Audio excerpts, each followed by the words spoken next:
The time I stood up to my abusive father, I beat my dad to a pulp when I was 16 years old. I am now 24 years old. The backstory. My dad had always been a physically and verbally abusive person to the family. However, when it came to physical abuse, he would lose control and always target the head. He did not care about the consequences of inflicting damage on me and my mom. My parents would frequently fight, and however bad it would always end up with my dad pinning my mom and repeatedly punching her. Due to an awful upbringing, I started lifting heavy weights since 14 to release the internal rage and to drown out the suicidal thoughts. And so, I had gained some self-confidence to stand up for myself. One day, just like any other day, they had a physical fight, however. This time I intervened instead of cowardly hiding in my room, listening to the primal screams of violence and verbal abuse.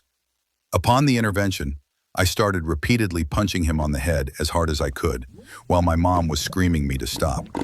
Deep within, out of control, all I could think of was hurting him as much as possible. However, the regret instantly washed over when the punches hit him so hard that he started heavily bleeding from his nostrils. I stopped. He stared at me with regret, as if regretting that his son had manifested so much anger and violence throughout these years.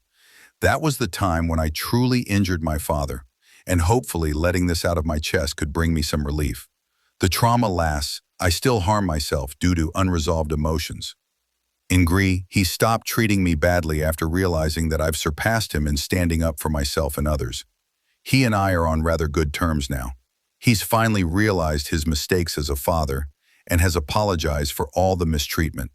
For God, Wulong, a Naris topic smash. However, the apologies are in the grand scheme of things meaningless, because trauma always runs deep subconsciously.